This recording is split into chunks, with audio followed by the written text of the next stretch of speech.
Taylor Swift and her boyfriend Travis Kelce leave Lee Foster and Karen Elson's wedding party in New York City. On Saturday, September 7, Swift and Kelce attended the wedding of models Karen Elson with the owner of Electric Lady Studios, Lee Foster. However, after the wedding of Karen Elson and Lee Foster ended on Saturday night, Travis Kelce and his girlfriend Taylor Swift held hands and got in the car to leave. Travis Kelce graciously held her girlfriend Taylor Swift and took her to the car.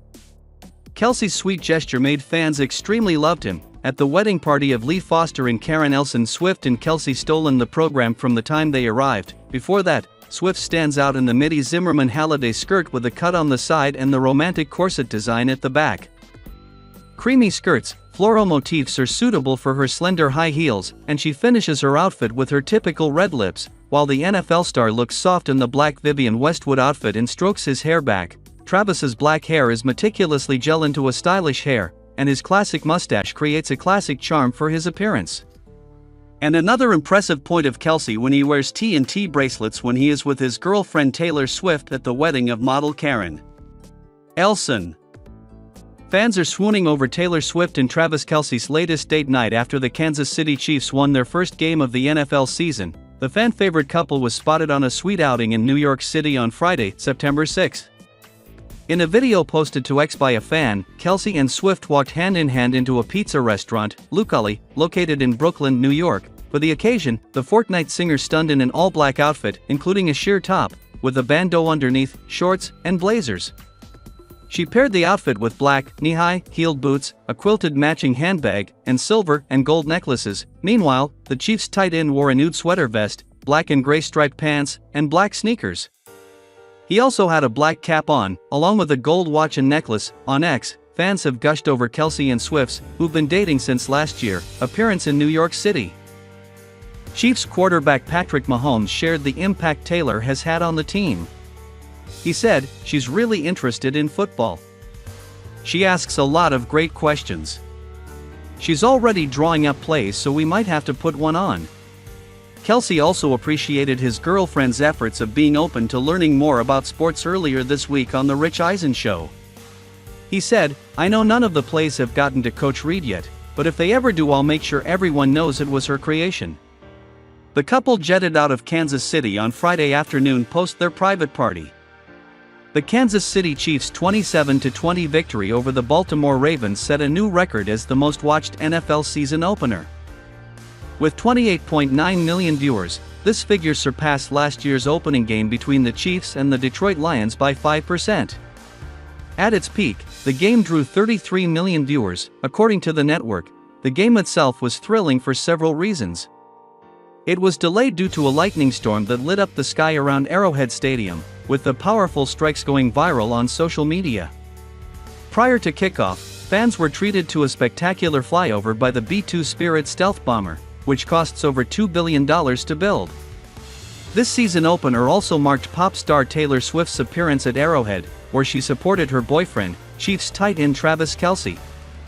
Swift dazzled in a Versace denim bustier, matching shorts, thigh-high maroon stiletto boots, and a black Louis Vuitton bag. But the most exciting moment came in the final seconds, when a potential game-tying Ravens touchdown was overturned after Isaiah Likely's toe barely touched out of bounds in the end zone, securing a dramatic victory for the Chiefs.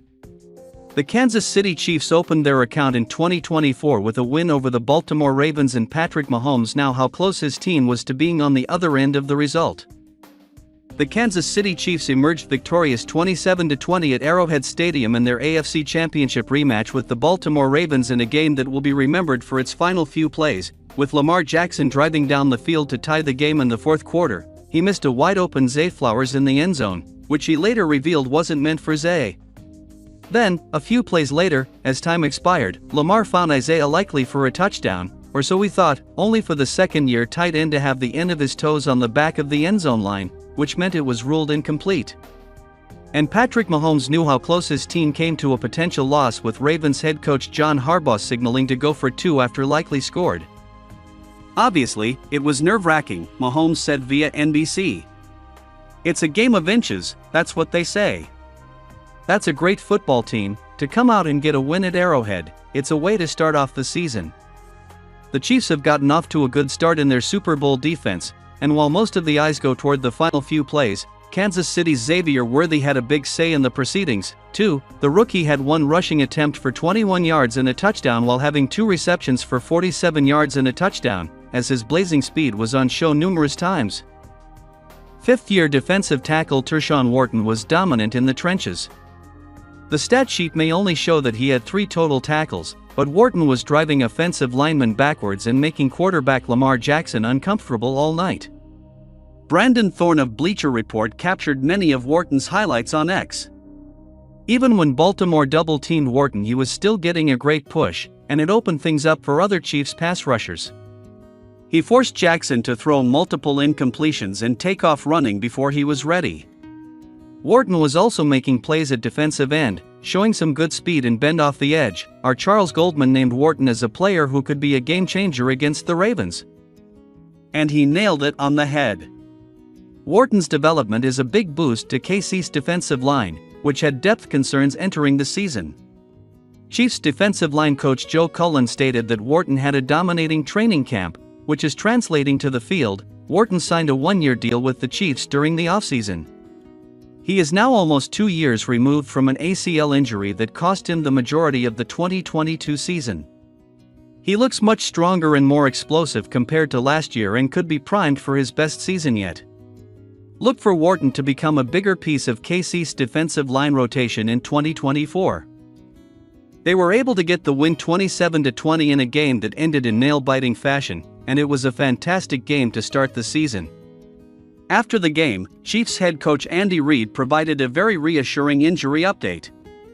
He said that, despite some players getting a bit banged up over the course of the game, the Chiefs were able to escape the game with no injuries. Naturally, some got hurt from hits and blocks, but nobody sustained any injuries that lingered. The team had their fair share of injuries in the offseason, most notably Chris Jones and Justin Reid on the defense. But they both made speedy recovers, and both played key roles in the team's win on Thursday. There are a few more concerning injuries on offense, mainly Marquise Brown and his shoulder injury that he sustained in the preseason against the Jacksonville Jaguars. Backup running back Clyde Edwards-Helaire also remains out for 4 games with PTSD symptoms. At 66 years old, Andy Reid remains the oldest head coach in the NFL, and it seems he will hold that title until his eventual retirement. Since joining the Kansas City Chiefs in 2013, Reid has forged a highly successful partnership with Patrick Mahomes. His impressive resume and before this his 12 seasons in Kansas include 6 conference championships, 4 of which he won, and 3 Super Bowl victories.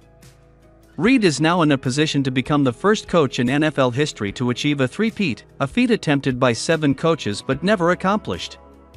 There's no doubt that Andy Reid is currently the most successful coach in the NFL.